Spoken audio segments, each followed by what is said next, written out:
दुखद है।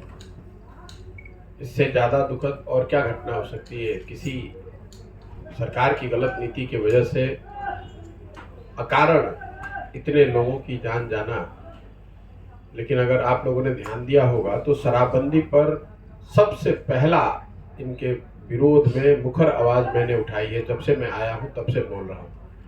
भाजपा के लोग जो आज बड़े एजिटेटेड हैं, असेंबली में विधानसभा में हल्ला कर रहे हैं, ये तो 5 बरस तक इनके साथ बैठकर इन्होंने शराबबंदी का फेवर किया है, उसके पक्ष में थे। तो कोई ये भाजपा के लोग से नहीं पूछ रहा है कि जब आप सरकार में थे तो आपने शराबबंदी हटाने के लिए क्या काम किया।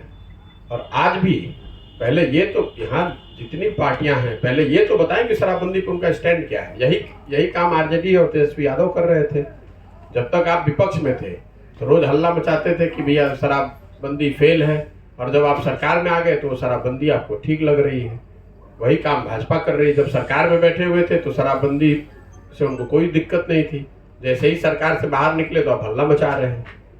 इस तरह की जो घटना कल छपरा में 2 दिन पहले जो हुई है, ये तो समाज में होती रही है। मैं जब मई में आया हूँ यहाँ और मैंने घूमना शुरू किया है तो सैकड़ों की संख्या में लोग बताते हैं, इक्का दुक्का लोग, ये चूंकि एक साथ 30 लोगों की बात है तो मीडिया का भी ध्यान गया है और बड़ा हंगामा भी हो रहा है, लेकिन इक्का दुक्का जहरीली शराब के पीने से मौतें होती रही हैं। उसको स्थानीय स्तर पर पुलिस के द्वारा, प्रशासन के द्वारा दबाया जाता है। चूँकि ये ज़्यादातर गरीब परिवार के लोग हैं, उनकी हिम्मत नहीं पड़ती है, इसलिए उनको इस बात को कह के डराया धमकाया जाता है कि अगर आप जहरीली शराब से होने वाली मौत के विषय में कुछ केस करेंगे तो आप पर शराबबंदी के नियम के तहत, कानून के तहत कार्रवाई हो जाएगी, आपको केस फेस करना पड़ेगा। इसलिए ज़्यादातर परिवार अपने परिजनों के दुखद मृत्यु के बाद उस घटना का केस तक नहीं करते। मैं जब मई से सितंबर तक गाड़ी से हर जिले में जा रहा था तो हर जगह पत्रकार बंधुओं ने मुझे बताया कि कोई ऐसा ब्लॉक, प्रखंड नहीं है जहां पर इस तरह की घटना रोजाना की ये आम बात है। शराबबंदी बिहार में पूरी तरह से फेल है। ये नीतीश कुमार के जिद की वजह से पूरे सरकार की, पूरे राज्य की इतनी दुर्दशा हो रही है। इस मुद्दे पर आप घर घर शराब बिक रही है। मैं तो गांव गांव जा रहा हूँ, आज 73-74 दिन हो गया। हर गांव में मैं जब बात करता हूँ तो लोगों से voice vote, literally voice vote, मतलब सर है, मैं नाम किसी का नहीं लेना चाहता, वही सामने बैठ के दारू पी रहे हैं सब। वो क्या कसम खिलवाएंगे, हम जानते नहीं है। आप कितना जानते हैं नीतीश कुमार को? हम उनके साथ रहे हैं 2 साल घर में उनके, हम जानते नहीं कि उनके इर्द गिर्द जो लोग रहता है घर में जाके दारू पीता है और इनके सामने बैठ के लंबा लंबा बात कर रहा है। जीतन मांझी के जो भी नीतीश कुमार को जानता है, उनकी व्यवस्था को जानता है, उनके इर्द गिर्द जो अफसर हैं और जो सो कॉल्ड उनके चमचे हैं, वो सब पी रहे हैं शराब। और उनके साथ आप कह रहे कसम, ये तो हम लोग जग हंसाई वाली बात है कि किसी राज्य का मुख्यमंत्री किसी डिस्ट्रिक्ट के डीएम और एसपी को बुलाकर कहता है कसम खाइए कि आप शराब का कारोबार करने वालों को पकड़िएगा। इसका मतलब कि आपका इकबाल खत्म हो गया है। इसका मतलब एक लाइन में किया ड्रामा का। ये ड्रामा नहीं है भाई, ये उनकी उनका मतलब झुंझलाहट है। उनको समझ में नहीं आ रहा कि करे तो क्या करे। जब आप अकेले पड़ जाते हैं, आप घिर जाते हैं, तो इस तरह की बेवकूफी भरी काम करते हैं। या तो आप ओवर ड्रामेटिक हो जाइएगा, तो ये ड्रामा है, ओवर ड्रामेटिज्म है कि भाई अफसर को बुलाकर मंच पर कहना कि भैया शपथ लो या कसम खाओ। या फिर आप झुंझलाहट में वो कीजिएगा जो कल वो विधानसभा में कर रहे थे कि जो प्रश्न कर रहा है उसको कह रहे हैं कि तुम लोग सब शराबी हो गए हो।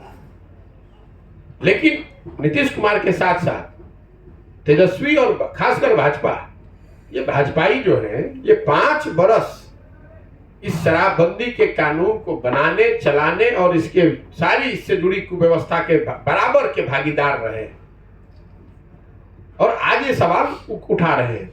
सुशील मोदी से पूछिए कहां थे ये आदमी उप मुख्यमंत्री थे। जो उप मुख्यमंत्री थे, कैबिनेट में सारे मंत्री आपके थे, सारे मंत्री बीजेपी के थे, तो उनसे आप लोग क्यों नहीं पूछ रहे हैं? इन पर भी तो ये जो लोगों की नाहक जान गई है, ये इन पर भी जाएगा। ये भी तो सरकार के हिस्सा थे। 1 साल में, अभी तो 2 महीना पहले, 3 महीना पहले ही तो हटे हैं भाई। 3 महीना पहले तक तो इसी शराबबंदी का डुगडुगी बजा रहे थे। ये क्या बात करेंगे?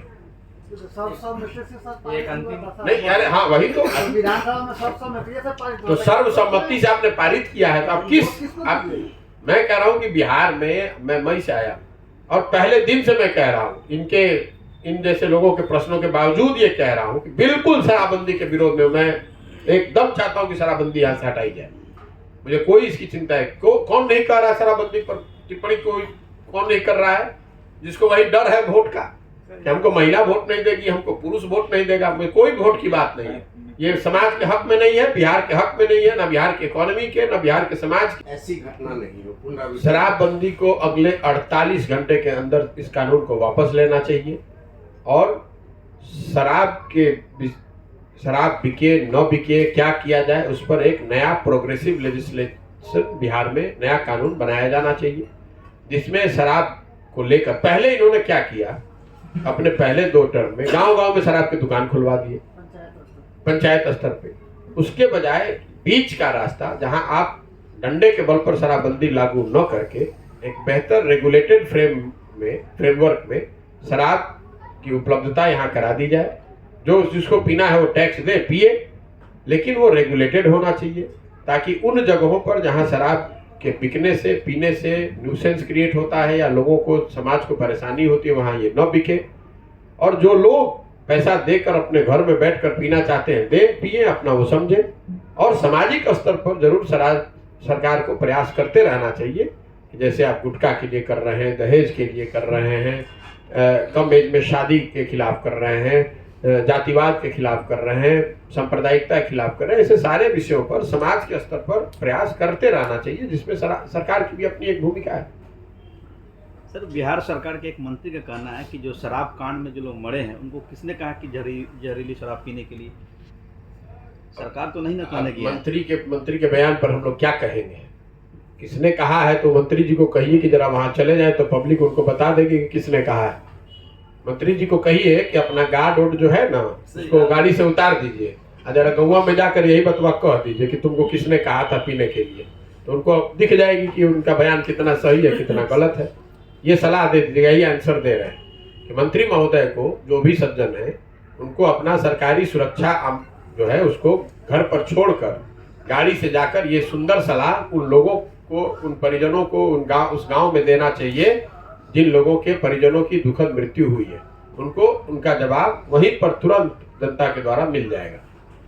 ध्यान दिए शराबबंदी से पहले भी लोग जहरीली शराब पीने से मरे, ये कोई नई बात नहीं गए हैं उस दिशा में। तो आप लोग ये बात ही क्यों उठाते हैं? ये तो सिर्फ यहाँ माइनॉरिटी को बिहार वो देखिए नीतीश कुमार बिहार के आगे ना सोच सकते हैं, ना पहले सोचे ना आगे सोच सकते हैं। जब देश उनको उस भूमिका में देखना चाहता था 2015-16 में या देख सकता था तब तो वो भाग के भाजपा की गोद में बैठ गए, इसलिए कि उनको डर था कि यूपी चुनाव हारने के बाद जब यूपी में भाजपा की बड़ी जीत हुई 2017 में तो 6 महीना उस डर से नीतीश कुमार भाग कर चले गए एनडीए में कि कहीं बिहार में भी ऐसा ना हो जाए। उनको उनकी सारी जो आज सोच है वो इतनी है कि बिहार में हम किसी तरह चीफ मिनिस्टर जितने समय तक बने रह सके वो बने रहे। और आपने कहा 25 में तेजस्वी यादव का, ये क्या नीतीश कुमार का राजतंत्र है क्या बिहार? और 25 क्यों? अभी दे दीजिए तेजस्वी को, उसमें दिक्कत क्या है? मैं तो ये मांग कर रहा हूं नीतीश कुमार से कि भाई आप 25 तक क्यों इंतजार कर रहे हैं? आप तेजस्वी यादव को अभी मुख्यमंत्री बना दीजिए ताकि जनता ये भी देख सके, जनता के पास बेहतर ऑप्शन होगा कि आप 3 साल जनता देख पाएगी कि कितनी बढ़िया ये सरकार चलाए हैं, ताकि जब 25 में उनके नेतृत्व में चुनाव लड़ा जाए तो जनता के पास वो एक रेफरेंस पॉइंट रहेगा, एक आधार रहेगा कि भाई 3 साल इन्होंने कैसी अच्छी सरकार चलाई है। तो नीतीश कुमार जी से ये आप इसको हेडलाइन ही बना लीजिएगा, मेरा अनुरोध है कि तेजस्वी को, चूंकि उन्होंने कहा है कि 25 में उनके नेतृत्व में चुनाव लड़ा जाएगा, तो 25 तक इंतजार नहीं करना चाहिए। अभी मुख्यमंत्री का पद जो है वो तेजस्वी यादव को दे देना चाहिए ताकि जनता के पास ये अधिकार अवसर रहे कि वो देखे कि तेजस्वी यादव कितनी काबिलियत से बिहार को चलाते हैं। अभी जिन विभागों को तेजस्वी यादव चला रहे हैं, पथ निर्माण, तो पथों की हालत आप देख ही रहे हैं, ग्रामीण कार्य तो गांव की हालत आप देख रहे हैं, स्वास्थ्य विभाग, तो स्वास्थ्य तो कितना बढ़िया बिहार में चल रहा है वो आपको दिख ही रहा है। तो मैं मेरे जैसे लोगों की तो बस ये हाथ जोड़ के आग्रह है नीतीश कुमार से कि अपना पद छोड़ दीजिए, तेजस्वी यादव को बना दीजिए मुख्यमंत्री। वो बनना भी चाहते हैं और आप बनाना भी चाहते हैं, तो रोक कौन रहा है? बहुमत आपके पास है, बना दीजिए।